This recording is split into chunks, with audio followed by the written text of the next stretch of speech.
Imos agora co examen de Química da BAU de 2022 de Galicia. Vale. Entón, o exame consta de 8 preguntas, cada unha das preguntas ten 2 apartados e debemos contestar un máximo de 5 preguntas. E dentro de cada pregunta teremos esos 2 apartados que nos dará esa variabilidade das unidades que nos van entrar ou que imos respostar neste exame. Vale, entón imos coa primeira. A primeira di: explique razonadamente cal das seguintes configuracións electrónicas corresponde a un estado excitado, cal a un estado fundamental e cal a un estado prohibido. Entón, imos coa primeira, que vemos que un S2, vamos a poñela un poquinho máis en grande, un S2, 2 S2, 2 P6, 3 S2, 3 P6, 4 S2. Ben, entón, vemos que esta corresponde a un estado fundamental. Podemos escribir a regla de Fun si queremos, vale? Un estado fundamental. Por que corresponde un estado fundamental? Porque os electróns fóronse sumando segundo a súa enerxía, vale? Os orbitais encheronse en orden crecente de enerxías.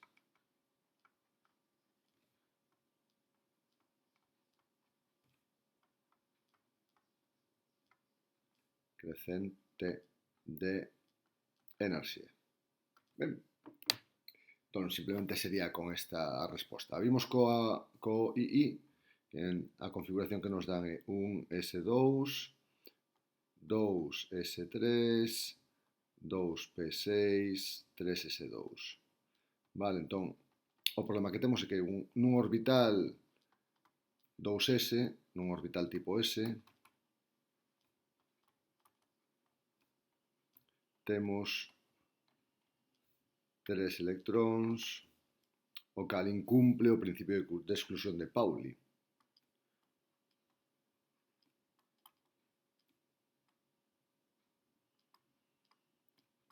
O principio de exclusión de Pauli.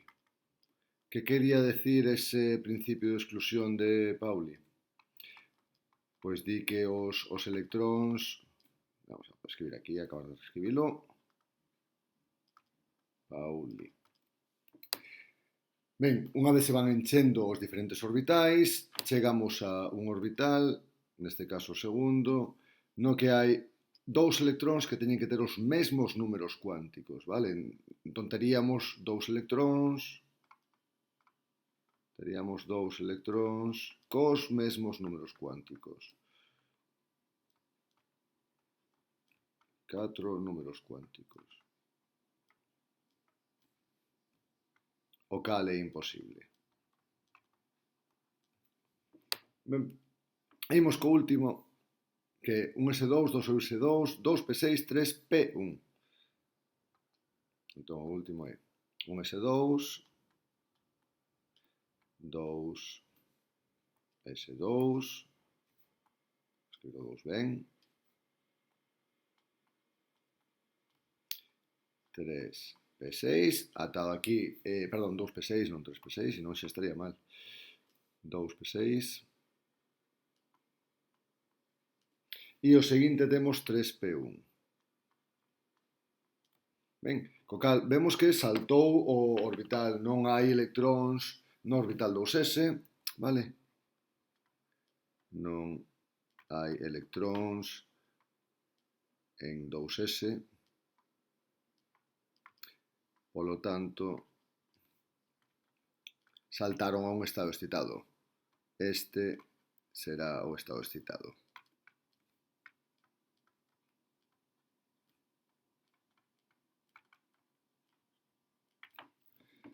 Ben, está nun nivel cuántico superior, nun nivel enerxético superior, co cal este sería ese electrón excitado, sería este que temos aquí.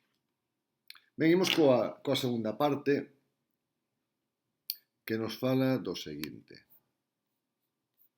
Nos di, xustifica o feito de que a molécula de CO2 sexa apolar mentres que a molécula de H2O, auga, é polar. Entón, imos co 1.2. 1.2 e imos ver a estudiar as dúas moléculas. CO2. Entón, se traballamos usando a teoría de repulsión de pares electrónicos da capa de valencia, vale? Analizando coa teoría da repulsión de pares electrónicos na capa de valencia, podemos ver que teríamos unha molécula co carbono no centro, con dous dobles enlaces do carbono co oxígeno, vale? Ese par de electróns que teríamos, eses dous pares de electróns que teríamos para o oxígeno, esta sería a molécula de CO2 e a molécula de H2O, a molécula de auga, daríanos unha estrutura moi diferente, co hidróxeno, dous enlaces co hidróxeno e dous pares de electróns no caso do oxígeno. Vale, entón, neste caso, a diferencia de ubicación dos pares electrónicos non enlazantes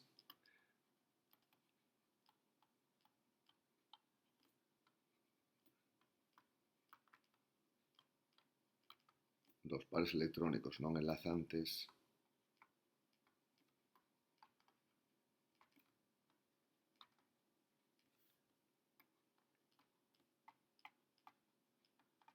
o que producen é que teremos unha molécula que é lineal, como a de CO2, vale? CO2 nos dá unha molécula lineal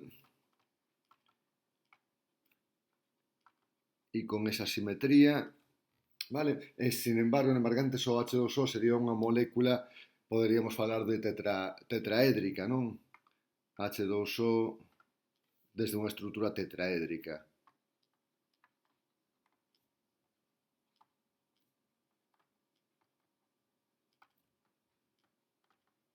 Cos pares de electróns, con eses dous orbitales que nos darían eses dous pares de electróns, vale? Con dous pares non enlazantes.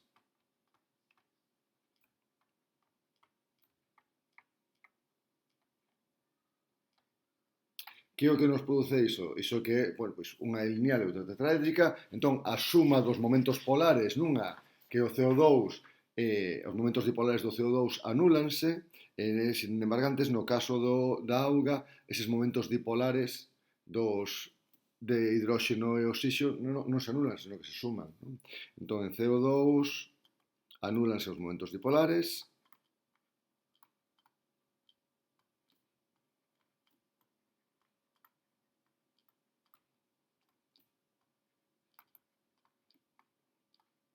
en H2O o que temos é que a suma deses momentos dipolares, a suma dos momentos dipolares dá unha resultante que é diferente de cero. Podemos representalo distinta de cero. Vale, entón, iso nos daría esa molécula polar. Entón, poderíamos representar o delta, se queredes, delta máis, delta menos, non? Poderíamos representar aquí o delta menos, delta máis, se queredes en cada caso, e veríamos como se produce ese momento dipolar. De calquera das maneiras. Imos enseguida coa segunda pregunta.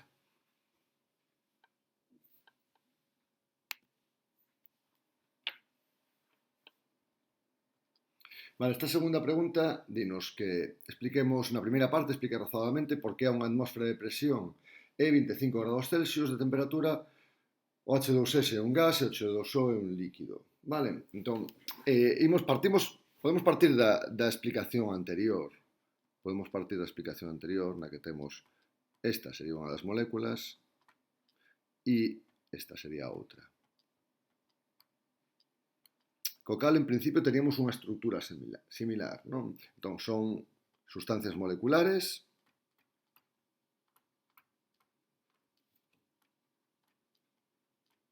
que teñen unha estrutura similar.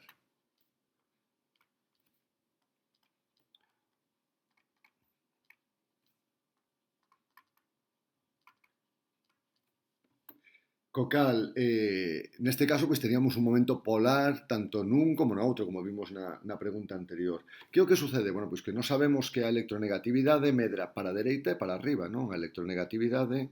Ui,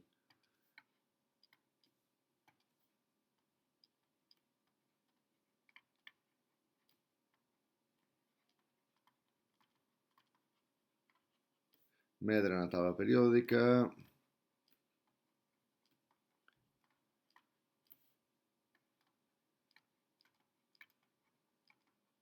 cara á dereita e cara arriba.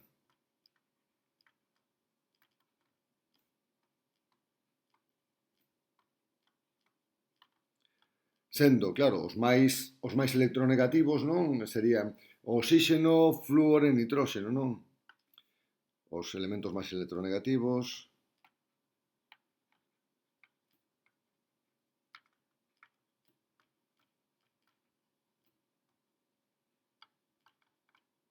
Serían nitróxeno, oxígeno e flúor por esta orde.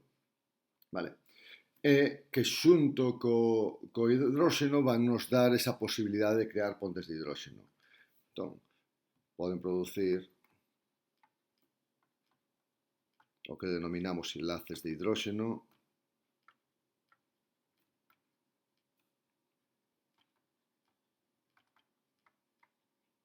De aí que o H2O sexa líquido por esa unión mediante pontes de hidróxeno.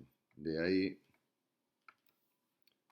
que H2O sexa líquido. Nestas condicións.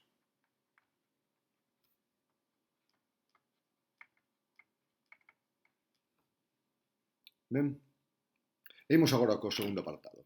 Ben, continuamos co 2.2, que di o seguinte: escriba a reacción que sucede cando 2-metilbuteno reacciona co ácido clorhídrico, dando lugar a 2 haloxenuros de alquilo. Nomee os compostos obtidos, indique razonadamente se algún deles presenta isomería óptica. Entón, imos directamente coa cuestión e despois, pois, un pouquiño de razonamento sobre esa cuestión. 2.2, representamos o molécula que temos, que é H2C, doble enlace C, CH3, CH2, CH3. Vale, isto vai reaccionar con ácido clorhídrico e vai nos dar dúas posibilidades. Vale, esta é unha reacción que se denomina reacción de Markovnikov. Non tedes por que saber o nome, pero bueno, se aprendemos un pouquiño.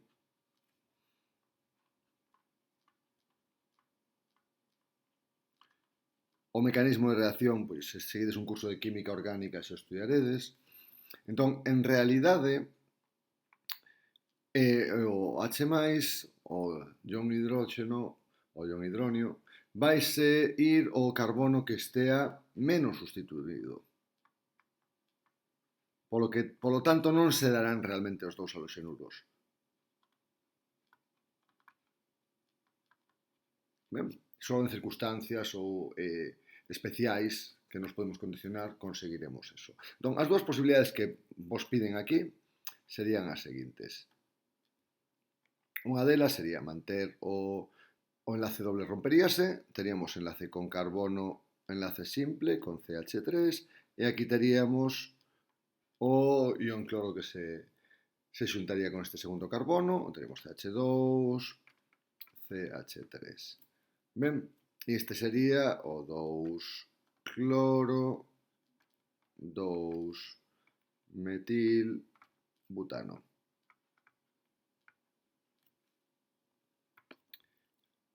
Ben, comínme aquí un hidróxeno, non? Puxen aquí CH2, vamos a arreglarlo. Se isto queréis. H3C, agora sí. Vale, así estaría correcto. Ben, a outra posibilidade que temos, vou na poñer en negro, sería que o carbono do doble enlace, pois rompemos o doble enlace, que teñamos o enlace con carbono, o enlace con CH3, subimos un poquinho aquí. Aquí tiñamos dous hidróxeno, bueno, pois que un dos dobles enlaces se rompa e se sustitúa por un cloro. Entón teríamos aquí, vamos a representala na desenrolada aquí, para que se vexa mellor. Vale? Entón, aquí viría o hidróxeno do ácido clorhídrico. Despois teríamos o CH2, CH3. Estas serían as dúas posibilidades. E este sería o un cloro 2-metilbutano.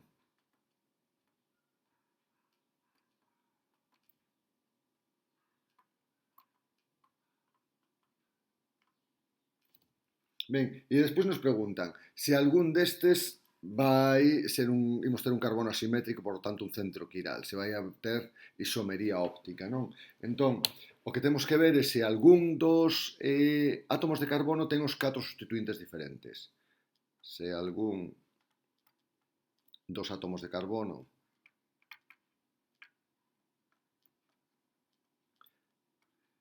ten os 4 sustituintes distintos,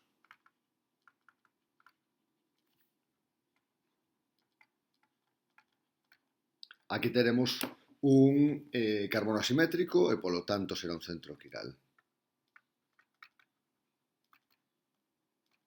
E iso presentará isomería óptica. Esa molécula presentará isomería óptica. Co cal poderá desviar o plano da luz polarizada. Entón, no primeiro caso, imos marcar, aquí temos CH3, CH3, polo tanto vemos que neste caso temos dous sustituintes iguais, vale? Co cal este non nos serviría, e sin embargo no outro teríamos un sustituinte que sería cloro, vale? Este tampouco nos serviría porque teríamos dous carbonos exactamente iguais, e sin embargo aquí teríamos un hidróxeno, un CH3, que sería un grupo metil. Para a dereita teríamos un radical etil e para a esquerda teríamos un sustituinte diferente dos anteriores. Co cal, o un cloro 2 metil butano, un cloro 2 metil butano, o carbono 2, e un centro quiral e un carbono asimétrico. Polo tanto, ese composto presentará isomería óptica. E pasamos enseguida á cuestión 3. Chegamos á cuestión 3, que ten dúas partes. A primeira di 3.1. Explique razoadamente, escribindo as reaccións correspondentes. Un máis pequeno. Que sucederá se engadimos limaduras de ferro a unha disolución de ión cúprico? Ben, entón CU2+. Entón o que nos están pedindo é que sucede neste caso, nesta reacción. Ben, e para iso nos dan despois os potenciais redox abaixo. Os potenciais redox que nos dan, potencias normais, serían para esta reacción este máis 0,34 e o mesmo potencial de reducción para Fe2 máis Fe, o potencial que nos dá é menos 0,44. Ben, entón, que quere dicir iso? Bueno, que o ferro pode reducir o cobre e, polo tanto, oxidarse. Entón, o que sucederá que Fe pode reducir ao cobre oxidándose.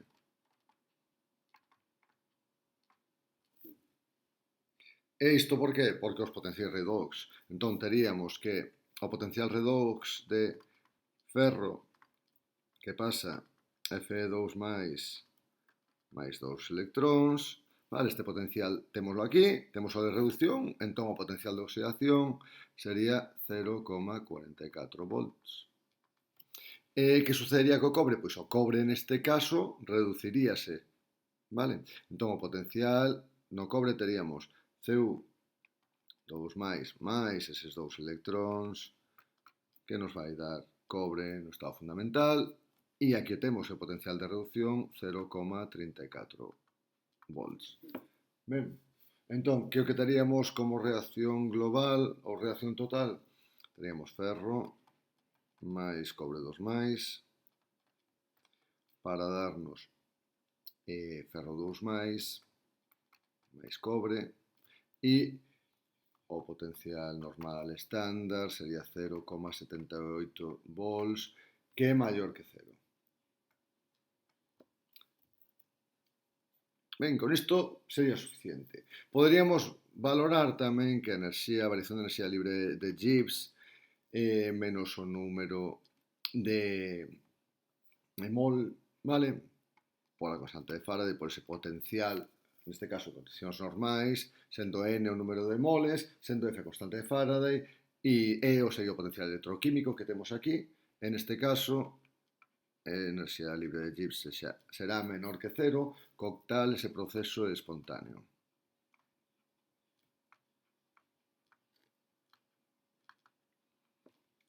Ben, polo que se producirá a oxidación do ferro e reducción do cobre. Imos agora coa 3.2. Temos unha liña, imos coa 3.2.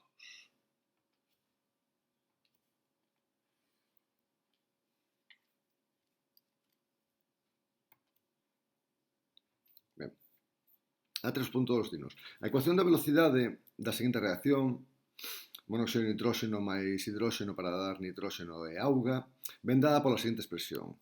Temos a expresión da velocidade. Pídenos, indique a orde total da reacción e deduza as unidades da constante de velocidade. Imos alá con este apartado, que sería 3.2. Ben, a reacción que temos é esta. 2 de monóxido de nitróxeno, vale, máis 2 de hidróxeno, para dar nitróxeno máis 2 de auga. Vale. E a velocidade que nos dan é constante por concentración de monóxido de nitróxeno elevado ao cuadrado por concentración de hidróxeno. Ben. De acordo esa constante que a velocidade que nos dan. Entón, como a orde respecto aos reactivos, non imos ver a orde respecto aos reactivos a orde de reacción respecto aos reactivos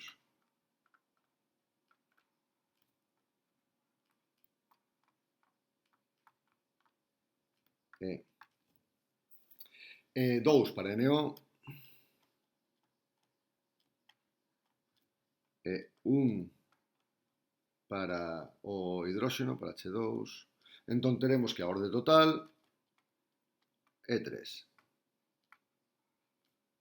Vale, esa sería a primeira parte. Entón, imos agora coas unidades. E podemos escribir que a constante será velocidade no numerador e abaixo as concentracións de monóxido de nitróxeno ao cadrado pola concentración de hidróxeno. Entón, imos obter de aquí as unidades. Entón, as unidades teríamos mol por litro a menos 1 por segundo a menos 1, vale? E aquí teríamos mol ao cadrado por litro menos 2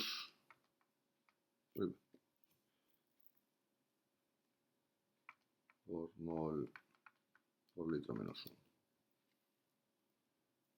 Vale, entón quédanos como unidades litro ao cadrado por segundo menos 1, ou podemos escribirlo no denominador se queredes, vamos escribirlo no denominador. Mol por segundo. Ben, esas serían as unidades que teríamos.